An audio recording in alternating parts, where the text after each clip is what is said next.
importante. No. Buenos días, Roberto Fierro. Bienvenido a Ciudad de Delicias.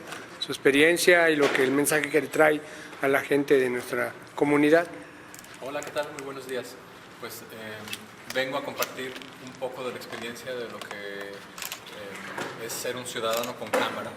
Me tocó hacer el documental de Presunto Culpable, que es una cinta que se estrenó en cines hace ya varios años, en el 2011, y se volvió el documental más visto en la historia de nuestro país. Hoy ha sido visto por el 36% de la población. Es la historia de Toño Zúñiga, que fue injustamente acusado de un homicidio y lo sentenciaron a 20 años de prisión. Y a mí me tocó, la verdad, sin formación como cineasta ni como periodista, pues seguir su caso, contar su historia, averiguar qué le pasó. Eventualmente logramos que lo liberaran y eventualmente logramos que todo un país viera su historia. Y vengo a compartir un poco de esa experiencia porque me parece que tiene lecciones muy importantes para Chihuahua, para Delicias, en donde bueno, estamos en una crisis de seguridad pública, una crisis donde parece que hay políticas públicas pero que no funcionan, donde se reforman instituciones pero son reformas insuficientes, donde hay una crisis de impunidad prevaleciente y de corrupción, y creo que hay formas de darle la vuelta a estas situaciones, y realmente lo creo. Realmente creo que hay cosas que se pueden cambiar, hay cosas que están mejorando, y vengo a compartir un poco de este mensaje. ¿Qué podemos encontrar en esa búsqueda para tratar de resolver esa problemática de la impunidad, la corrupción? Hay elementos, sinceramente, muchos ya no creemos encontrar eso. Ya, bueno, yo creo que hay cosas que sí funcionan, y una de las cosas que funcionan es esa institución cuyo fondo tenemos aquí atrás, Coparmex. La comunidad empresarial que tenemos en México, somos afortunados de tenerla. Es una clase empresarial comprometida, con sentido social, y no hay que dar eso por sentado. Hay muchas organizaciones en el mundo, clases empresariales a quienes no les importa el destino de los más débiles o de los más pobres, pero yo veo a Coparmex comprometida con los derechos humanos. Veo al presidente Juan Pablo Castañón constantemente mencionar el tema de la pobreza, el tema de la igualdad, y Coparmex me ha abierto las puertas en este espacio y en otros estados para hablar de la experiencia de lo que fue hacer Presunto Culpable, porque creo que es un relato en donde hay una formulita que podríamos ver replicada en nuestro país, que es que el poderoso le tiende la mano al débil. En mi caso nos tocó que Cinépolis distribuyera el documental, una gran empresa distribuyendo un documental chiquito, pero también dentro de la historia de Presunto Culpable hay un ejemplo de colaboración inusual entre un preso sentenciado y dos estudiantes universitarios, que redunda en que haya esta gran denuncia que ha sido vista por todo el país. Yo creo que México sería un país distinto si hubiera más ejemplos de esto cotidianamente, donde el poderoso le tiende la mano al débil, en lugar de que haya esta relación antagónica que tenemos en muchas esferas de la sociedad, donde hay un enfrentamiento constante. Se ha publicado que esta... El sistema anticorrupción pues no funciona. Que se ha tratado de hacer en esta pasada legislatura. Yo creo que es fundamental que haya una ley anticorrupción, pero no todo va a depender de una ley. Se requiere realmente un rediseño de una serie de instituciones para que la corrupción deje de ser la moneda de cambio.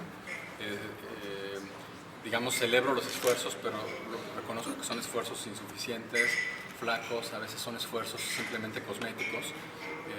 Lo que necesitamos en nuestro país son policías y procuradurías con un grado de independencia del poder político al cual no estamos acostumbrados. Estamos acostumbrados a que la policía sean pues, básicamente como esclavos mal pagados. Estamos acostumbrados a permitirle a los políticos a que usen a la policía como sus choferes, como sus mensajeros. Estamos acostumbrados a que la policía sufra condiciones indignantes de trabajo, en donde se les exige que paguen la gasolina de sus patrullas, en donde se les entrega equipo disfuncional, en donde se les somete a controles de confianza que son, pues no gozan de ninguna calidad, no son imparciales, no son justos. Y pues en esas condiciones no podemos convocar a buenos agentes a la institución policial, ¿no? Y agentes que son tan débiles y que no tienen independencia del poder político no pueden investigar al poder político. Entonces hay tanta corrupción en México en parte porque la policía no puede investigar al político en turno. No nos imaginamos al fiscal de Chihuahua investigando al gobernador. Y eso que es inimaginable hoy es perfectamente imaginable en otros países. En Brasil, por ejemplo, el escándalo de Petrobras, ¿no? Bueno, la Fiscalía de Brasil sí está investigando estos ejemplos de corrupción. ¿Cuándo va a ser investigado Romero de Champs, por ejemplo, del sindicato petrolero? Pues nunca, en situaciones en donde no hay autonomía de las fiscalías y de la policía, no vamos a ver a Arturo Montiel tras las rejas, o no vamos a ver cuestiones como lo de Malinalco sancionadas, o no vamos a ver cuestiones como lo de la Casa Blanca de Peña Nieto sancionadas por una fiscalía, porque no hay autonomía de los fiscales. ¿Cuál es su opinión del sistema oral de Chihuahua? Yo creo que es un sistema que inició con una gran esperanza de cambio, con políticas públicas en la dirección correcta, con una fiscal que era Patricia González, que le dedicó mucha energía y mucho ahínco a que las cosas salieran bien. Inicialmente fue una reforma que arrancó con vigor y después se desmanteló a raíz del caso de Maricel Escobedo y de Rubí Freire, en donde una persona acabó siendo absuelta cuando debieron de haberla condenado. Un asesino confeso, como lo pusieron los medios de comunicación, fue liberado de una manera, yo creo, un poco torpe y apresurada y injusta, pero sobre la base de ese error único dijeron este sistema no funciona y entonces se dedicaron a desmantelarlo. Y hoy no tienen un poder judicial autónomo, no tienen jueces independientes. Los jueces saben que les pueden cortar la cabeza en cuanto emitan una sentencia que sea impopular. Y en realidad los jueces deberían estar ahí para emitir sentencias impopulares cuando sea necesario hacerlo. Cuando sea necesario liberar a una persona inocente, no importa si es Florence Cassé, una persona acusada de secuestro que proviene de Francia, por muy mal que nos caiga, si se viola el debido proceso, a veces los jueces tienen que tomar decisiones impopulares, pero no las van a tomar si los tenemos amagados y con la amenaza de que se les corte la cabeza a los jueces cuando tienen que tomar esta clase de decisiones. Yo creo que el Poder Judicial está ahí y los defensores están ahí para hacer valer los derechos de todos los ciudadanos y no estamos permitiendo como ciudadanos que hagan su labor y los políticos están felices de vendernos soluciones falsas acerca de estos problemas. El resultado de este documental, llevó a una polémica que se habla de que se prohibió la difusión de la película. ¿Es cierto? Sí, la película fue censurada y eso incrementó enormemente su audiencia. En realidad fue una bendición disfrazada, yo no me lo esperaba. Como les comentaba, ha sido vista por el 36% del país. Entonces la censura en realidad operó a nuestro favor. Y yo estoy pensando ahora en iniciar otro documental. Estoy ya en proceso de filmar un documental nuevo sobre la policía en nuestro país. Quisiera una película del mismo corte narrativo, una película en donde hablemos con los policías, en donde nos cuenten las condiciones en las que trabajan y en donde los veamos funcionar como tales, ¿no? Entonces, esa es mi siguiente misión. Espero estar filmando durante los siguientes 2 años a agentes de la policía en el desempeño de sus funciones. ¿En el DF saldrán a la provincia? ¿Cómo será? Pienso ir para donde me lleve el viento con este documental, con policías que quieran hablar conmigo, porque lo que ocurre es que es una institución muy jerárquica la policía, entonces muchos de ellos tienen miedo, con justa razón, a que los corran por hablar con un medio de comunicación. Seguramente les ha tocado a ustedes que los quieren entrevistar y no quieren hablar. Entonces, pues va a ser un esfuerzo de persistencia y de construir confianza con ellos para ver si me permiten acompañarlos en sus labores y correr juntos con las consecuencias, porque muchas veces lo que sucede es que los corren por hablar con un medio de comunicación, ¿no? Hay un factor que comenta usted que es la impunidad, que es la falta de autoridad en nuestro país. ¿Eso no va en contra de lo que va a hacer? Yo creo que no. Yo creo que lo que vamos a hacer va a ayudar a que comprendamos mejor por qué sucede la impunidad en nuestro país. Va a ayudar a que tengamos una visión un poco más sofisticada, más rica, más compleja de por qué tenemos la policía que tenemos, por qué no funciona como quisiéramos que funcione y qué podríamos hacer para que sí tengamos la policía que deseamos tener. ¿Algún caso de Chihuahua dentro de los proyectos? Me encantaría venir aquí. Yo lo que les comentaba es que aquí hay una serie de ingredientes bastante positivos. Son una comunidad pequeña, el tema de la policía es un tema manejable. Me parece que hay 600 agentes en la región y hay una comunidad empresarial que está bastante comprometida con darle la vuelta al problema. Entonces, aquí es manejable hacer un ejercicio de reforma, como quizás no es factible o tan fácil hacer en la Ciudad de México, donde hay 90,000 agentes de policía, 20 millones de habitantes, una comunidad empresarial que no se pone de acuerdo entre sí. En fin, aquí los ingredientes son más manejables, me parece. ¿Algún par que nos pudiera mencionar algún ejemplo? ¿Algún ejemplo de qué? De estos ingredientes que comentan. Yo creo que tienen un presidente de Coparmex único. Tienen un organismo que es el FICOSEC, con un fondo bastante generoso para hacer mediciones, para hacer encuestas. Eso no ocurre en otros estados. En otros estados el fondo del equivalente FICOSEC está controlado por el gobierno, los observatorios ciudadanos no tienen ninguna independencia, y aquí tiene una serie de ingredientes que se comentaba, en donde sí hay independencia del observatorio ciudadano.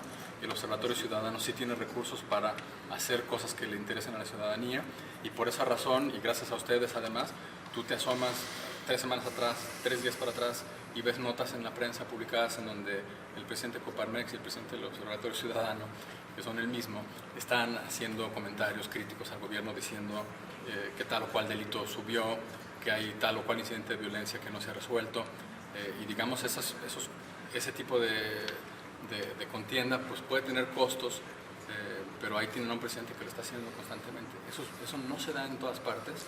No sucede además que Coparmex históricamente ya tiene un discurso de derechos humanos, de igualdad de oportunidades, etcétera, y aquí tiene una colaboración también inusual en donde incluso hay acuerdos entre Coparmex y los trabajadores y la CTM, en fin, para hacer frente común ante el gobierno, frente a temas tales como los servicios de salud. En fin, eso es un ingrediente único. Eso es de las cosas que creo que deben de valorar de esta comunidad y que me hacen tener ganas de regresar y estar aquí. ¿Qué es lo que tú percibes del subsemun en las corporaciones? ¿Perdón? El subsemun. ¿Qué es este fondo de subsidio? Yo creo que es, ahorita preferiría no comentar sobre eso porque no me siento preparado para darte una opinión al respecto. Lo que te puedo decir es que me gustaría ver que los recursos de apoyos a los municipios se vayan a salarios, a incrementar los salarios de la policía. Hoy eso no está ocurriendo y entonces tenemos policías con salarios muy, muy flacos y no encuentro todavía una solución de largo plazo para resolver ese problema. O sea, todos sabemos que la policía está mal pagada, pero no hay una solución de política pública que en el largo plazo lo que vaya a hacer es que estén ganando lo que necesitan ganar. Para ponerles un ejemplo, en California, donde estuve viviendo durante 9 años, un policía gana lo mismo que el gobernador, Jerry Brown. Un policía puede ganar $150,000 al año porque se entiende que es una misión de alto riesgo y que tienes que tener gente preparada. Los recursos del subsemun ni en sueños alcanzan o funcionan o tienen ese destino hoy, y eso debería de cambiar. El problema de nuestro país es el sistema político, ¿no? Yo creo que el problema de nuestro país es la interacción entre el sistema político y los ciudadanos, porque los políticos no vienen de Marte, nosotros los engendramos, nosotros los creamos, nosotros les permitimos existir como existen hoy. Creo que no nos representan, pero también creo que no les exigimos lo suficiente. Creo que nos han alfabetizado para ser ciudadanos un poco idiotas, donde les permitimos salirse con la suya, les permitimos dar malos servicios, pero también que hay muchos ejemplos de colaboraciones en donde se ha logrado que mejoren el servicio que nos están prestando, y esa es la oportunidad que tienen aquí en una comunidad pequeña y manejable. Y yo creo que el asunto es que se pongan de acuerdo acerca de cuál es el tema prioritario. Algunos dicen que es educación, otros dicen que es salud. Yo creo que es el tema de justicia y seguridad pública, el que sería el gran igualador social y el que sería una comunidad mucho más vital y mucho más justa. La sociedad cree que votando cada vez por diferentes alternancias vamos a solucionar el problema. Yo no creo que la alternancia democrática sea en sí misma la solución. Creo que podemos estar cambiando de políticos como de calcetines. Si no hay claridad acerca de una demanda ciudadana específica y tesón y persistencia en que se cumpla, no vamos a ver cambios. Lo que llega a suceder es que cuando estamos tratando de innovar en alguna reforma, como por ejemplo la reforma de los juicios orales, a veces vienen políticos que pues, francamente son avenidos, que no les importa realmente el esfuerzo que se haya hecho en implementar una política pública como los juicios orales, ¿no? César Roth aprovechó el tema de Rubí Freire y de Maricela Escobedo y estas liberaciones que fueron un poco apresuradas para atacar la reforma de los juicios orales, para decir que se estaba liberando a personas culpables de manera acelerada, de manera rutinaria, y echó abajo la reforma y le quitó la independencia al Poder Judicial, y lo único que queda de esa reforma en este estado pues, son los micrófonos y el aire acondicionado en los tribunales y las banquitas de madera, pero se desmanteló la política pública. y seguimos en un estado donde pues, hay defensores débiles, donde no se entiende que el papel de la defensoría es supervisar a la policía, el papel de la defensoría es ser el policía de la policía, y hay una expectativa un poco ingenua de que los controles de confianza que los mandos corruptos de la policía le aplican a sus elementos van a limpiar a la policía, en lugar de que una institución independiente como la defensa pública, que puede y tiene la capacidad de supervisar a la policía cotidianamente, sea quien lo haga, pues se hacen las cosas con un poco de ingenuidad institucional. Sí, ¿Cuál es el camino de México para salir adelante entonces? Ya que usted tiene muy clara la película, ¿cuál es el camino de México? Yo creo que el camino de México es diseñar instituciones que realmente sirvan como un contrapeso, que realmente puedan hacer su trabajo. Lo que tenemos hoy es una simulación de instituciones que hacen el trabajo, y entonces uno como ciudadano se hace bolas porque dices, a ver, ¿por qué no funciona el Ministerio Público? Pues obviamente porque depende del gobernador. ¿Por qué no funciona el Poder Judicial? Pues obviamente porque depende del gobernador. ¿Quieres que estas instituciones funcionen? Hazlas independientes del poder del gobernador. Si quieres que la policía funcione, dale independencia y autonomía para investigar incluso al gobernador. En países donde tenemos democracias funcionales, no es inconcebible que un gobernador acabe en la cárcel por haber cometido un acto de corrupción, como ocurrió en Chicago. No es inconcebible que un jefe de Estado acabe siendo acusado penalmente, como ocurrió en Guatemala. No es inconcebible como que alguien por un escándalo de corrupción como en Petrobras, en Brasil, pues acabe siendo consignado penalmente, como ocurrió en Brasil, o que Cristina Kirchner acabó siendo acusada por un fiscal en Argentina, en fin. Esto empieza a suceder cuando hay instituciones con independencia. Yo quisiera ver a Arely Gómez abrir una investigación sobre el caso de la Casa Blanca, o sobre el caso de la casa en Malinalco de Luis Videgaray, o sobre, en fin, a la Procuraduría del Estado de México sobre el caso de la corrupción de Arturo Montiel. En fin, o sea, en cuanto empecemos a diseñar instituciones que tienen la independencia para hacer su trabajo, vamos a ver que el problema de corrupción empieza a amainar, porque la probabilidad de que te cachen cuando cometes un acto de corrupción empieza a incrementarse. A nivel de la sociedad, ¿qué hay que hacer? Hablamos de las instituciones, pero a nivel social, ¿qué hay que hacer para transformar esto que nos está haciendo? Yo creo que los ciudadanos tenemos que ser menos ingenuos y hacer una presión social mucho más focalizada para que haya autonomía, para que haya independencia en las instituciones que investigan. Hoy nada más hacemos el grito de, qué sé yo, los queremos de vuelta vivos a los 43.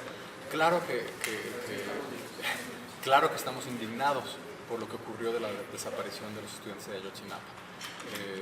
Es súper doloroso, es un evento traumático para todos, a todos nos ha sacudido. Pero esa demanda es una demanda, digamos, que no tiene un contenido muy profundo. Necesitamos, en realidad, ver qué pasó en Ayotzinapa, por ejemplo, o ver qué ocurrió en el último escándalo que nos indignó y decir, quiero tal cambio institucional. Yo, por lo pronto, lo que diría es, quiero una policía bien pagada, quiero una policía autónoma, quiero una policía ante la cual pueda denunciar, quiero una policía que no tenga que pedirle permiso al Ministerio Público para incluso levantar una denuncia, quiero un número único de emergencia a nivel nacional, como lo tienen en Estados Unidos, que tú marcas 911 y ellos deciden si te mandan a los bomberos, a la policía, en fin, a un servicio de emergencia médica, en fin. Hoy no tenemos nada de eso en México, entonces la puerta de entrada al sistema penal es muy chiquitita. No tienen acceso al sistema penal las mujeres cuando tienen un caso de violencia doméstica, no tienen acceso al sistema penal los más pobres, más bien son víctimas del sistema penal, los acusan, no tienen acceso al sistema penal los propios policías, ¿tú crees que llaman a la policía cuando son víctimas de algún delito? Pues saben que no funciona, ¿no? Entonces tenemos una simulación de instituciones y no es mi opinión, en números se puede ver. México está entre las naciones del mundo peor evaluadas en cuanto al sistema penal, estamos peor que África, peor que la mayoría de las naciones africanas estamos, en cuanto a niveles de denuncia, y en cuanto a niveles de impunidad. Estamos peor que Guatemala, y peor que casi todos los estados en Latinoamérica, y peor que casi todas las naciones asiáticas. En el ranking de The World Justice Project, que hace estas encuestas sobre Estado de Derecho a nivel internacional, se encuesta a 100 países, México está en el lugar 96 de 102 países encuestados en cuanto a niveles de impunidad. O sea, estamos realmente en la lona. Y para un país como el que somos un país que es miembro de la OECD, un país con un Producto Interno Bruto razonable, con una economía pujante, creo que somos la 13ª o 14ª economía del mundo, es inconcebible que ese recurso que está generando la economía no vaya para pagar un mejor sistema de justicia penal, que es lo que más urge en nuestro país. Y yo creo que es por miedo de la clase política a que ellos se vuelvan el blanco de las investigaciones, porque hay tanta corrupción. Pero están encapsulados.